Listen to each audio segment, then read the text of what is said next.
तपाईहरुले सोध्नुहुन्छ नि मेरो चाहिँ स्कुटरले ज्यादा पेट्रोल खायो भन्नुहुन्छ। आज चाहिँ म पेट्रोल धेरै खायो भने कसरी यसको समस्याको समाधान गर्ने यो भिडियोमा देखाउने छु है। पहिला चाहिँ म यसरी डिकी खोल्दै छु है।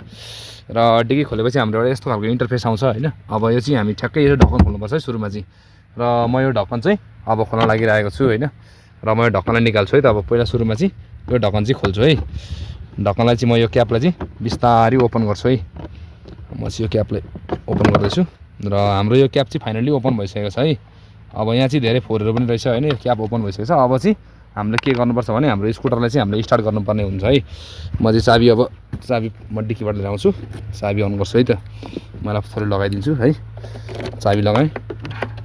हाम्रो ब्याट्री डाउन छ। म पहिला किकबाट स्टार्ट गर्छु है स्कुटरलाई। र मैले स्कुटरलाई चाहिँ स्टार्ट गरिसकेको छु हैन। अब चाहिँ हामीले के गर्छौं भने यो जुन हाम्रो देखिरहनु भएको छ नि यो चाहिँ हाम्रो आरपीएम को स्क्रु है। यसबाट चाहिँ हाम्रो के हुन्छ भने इन्जिनको रेस चाहिँ हाई हुन्छ है। अब यसलाई चाहिँ हामीले के गर्छौं भने थोरै बढाउनु पर्ने हुन्छ है। यसरी थोरै बढाउनु पर्ने हुन्छ हैन। अलिकति बढाउनु पर्छ। सम्म त 2-3 राउन्ड बढाउनु पर्छ हैन। र यसलाई म बढाएको छु। यो चाहिँ हाम्रो आरपीएम को स्क्रु यानी कि यसले चाहिँ हाम्रो इन्जिनको रेस हाई हुन्छ है। अब यतापट्टि जुन देखिरहनु भएको छ नि यो चाहिँ हाम्रो एयरको स्क्रु। यसबाट चाहिँ हाम्रो के हुन्छ भने पेट्रोल या माइलेजको सेटिङ हुन्छ है। यसलाई म टाइट गर्दैछु हेर्नुस् है। टाइट गर्दैछु हैन। टाइट गर्दैछु र यो फुटेर भइसक्यो नि। अब यसलाई फेरि बिस्तारै खोल्दै ल्याउने है। बिस्तारै खोल्दै ल्याउने र जहाँ पुग्दाखेरि हेर्नुस् है हाम्रो आरपीएम यानी कि इन्जिनको साउन्ड चाहिँ जहाँ पुग्दा हाई हुन्छ। खोल्दैछु हो यति जहाँ पुग्दा हाई हुन्छ त्यहाँ लगेर ठ्याक्कै छोड्ने हैन। अनि जुन हामीले अघि रेस बढाएको छ नि यो आरपीएम यसलाई हामीले पहिलाकै लिमिटमा बिस्तारै डाउन गर्नुपर्ने हुन्छ। हाम्रो ठ्याक्कै रेसमा राख्नुपर्ने हुन्छ हैन। र यति गरिसकेपछि हाम्रो के हुन्छ भने म चाबी बन्द गरिदिन्छु।